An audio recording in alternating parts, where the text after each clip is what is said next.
Se eu tenho tantas relações políticas como estão dizendo, e se eu tivesse pedido a ajuda desses políticos, eu não estaria com a operação do BRB negada, e não estaria aqui de tornozeleira.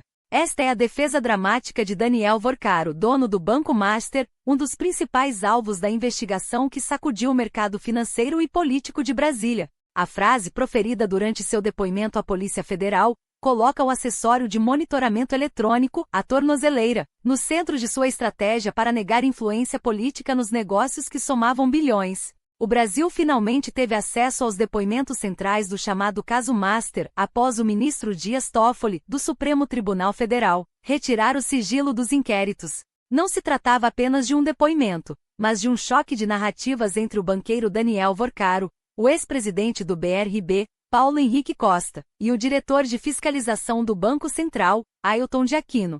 O que eles disseram não apenas desvendou a confusão dos 12,2 bilhões de reais em créditos, mas também revelou um risco sistêmico que poderia ter afundado instituições financeiras em cadeia. A história começa com a venda de carteiras de crédito bilionárias para o BRB, o Banco de Brasília. A investigação suspeita que boa parte desses créditos emitidos pela empresa Tirreno, ligada ao Master, eram falsos ou, no mínimo, precários. Daniel Vorcaro, em sua oitiva, negou veementemente qualquer conhecimento sobre a má qualidade dos ativos.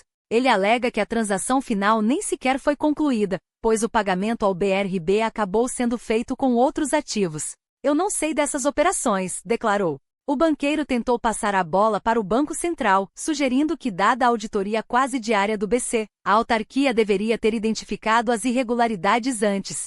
Mas o ponto central da defesa de Vorcaro é a sua alegação de que o Banco Master era vítima de um ambiente regulatório hostil. Ele admitiu que o Master enfrentava uma crise de liquidez, mas insistiu que o banco sempre foi solvente. O culpado? Não seriam as operações suspeitas, mas sim as mudanças no regulamento do Fundo Garantidor de Créditos, o FGC, que, segundo ele, foi alterado 2 vezes sob pressão dos grandes bancos. Para Vorcaro, o Master, cujo plano de negócios era 100% atrelado ao FGC, foi pego no fogo cruzado da regulação, uma crise que ele não causou. E quanto à influência política? O banqueiro confirmou que conversou com o governador do Distrito Federal, Ibanez Rocha, e até frequentou a casa do político, mas insistiu que eram apenas conversas institucionais sobre a proposta de aquisição do Master pelo BRB. A cereja do bolo da defesa, como já citamos, é a tornozeleira eletrônica. O banqueiro utilizou sua própria situação legal como prova. Se ele tivesse a influência política que dizem,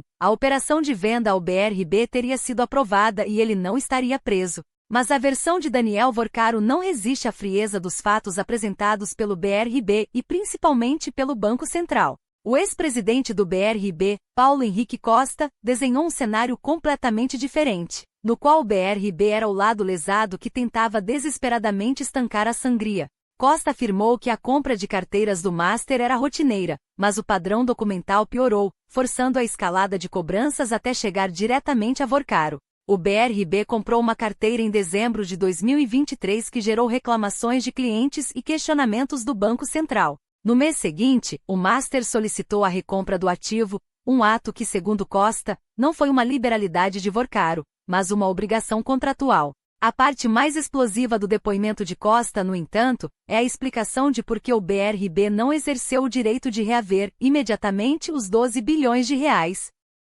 O ex-presidente do BRB afirmou que se o banco tivesse exercido a opção de venda total naquele momento, isso geraria uma quebra em cadeia de instituições, e o BRB não conseguiria recuperar o dinheiro. Em outras palavras, para evitar um colapso financeiro maior, o BRB teve que negociar lentamente, abrindo mão da recuperação imediata do prejuízo, para não perder tudo de vez. Essa decisão sugere que a fragilidade do Master era tamanha, que forçar o ressarcimento quebraria o próprio sistema que o Master integrava. E se Vorcaro estava saindo da crise? Ailton de Aquino, diretor de fiscalização do Banco Central, trouxe números que desmentem qualquer narrativa de solvência. Aquino revelou um dado chocante. O Banco Master, uma instituição de médio porte com 80 bilhões de reais em ativos totais, que deveria ter de R$ 3 a 4 bilhões de reais em títulos livres para liquidez, tinha apenas R$ 4 milhões em caixa no dia em que o BC decretou sua liquidação extrajudicial. R$ 4 milhões em caixa para um banco desse porte é virtualmente zero. Além disso, a régua de comparação do Banco Central é extremamente preocupante. Aquino equiparou o caso Master ao tristemente famoso Banco Cruzeiro do Sul, que também gerou créditos inexistentes, e usou técnicas similares para driblar a central de risco de crédito. Ele afirmou que o mesmo time que investigou o Cruzeiro do Sul está investigando o Master, e a técnica de fraude é muito parecida. A pergunta central, segundo o diretor, era: Dona Maria recebeu o crédito? Tem um Pix ou TED? Nós perguntamos várias vezes e não tem elementos. O cenário que emerge da retirada do sigilo é de um grave risco sistêmico. De um lado, Vorcaro se defende alegando vitimização regulatória e falta de influência política. De outro, o BRB descreve uma bomba relógio contratual que precisou ser desarmada lentamente para evitar um colapso financeiro em Brasília. E por fim, o Banco Central apresenta a prova irrefutável de que a liquidez do Master havia secado completamente e que as irregularidades se assemelhavam a um dos maiores escândalos bancários do país. Quem está falando a verdade? A tornozeleira de Vorcaro, segundo o próprio, deveria ser a prova de sua inocência política. Mas os 4 milhões de reais em caixa e a comparação com o Cruzeiro do Sul levantam questões muito mais sérias sobre a saúde financeira e a real natureza dos ativos que quase causaram a queda em cadeia de outras instituições. A investigação continua, mas a cortina de fumaça da defesa já foi varrida pelos depoimentos. E o que a PF encontrou por trás dela é assustador.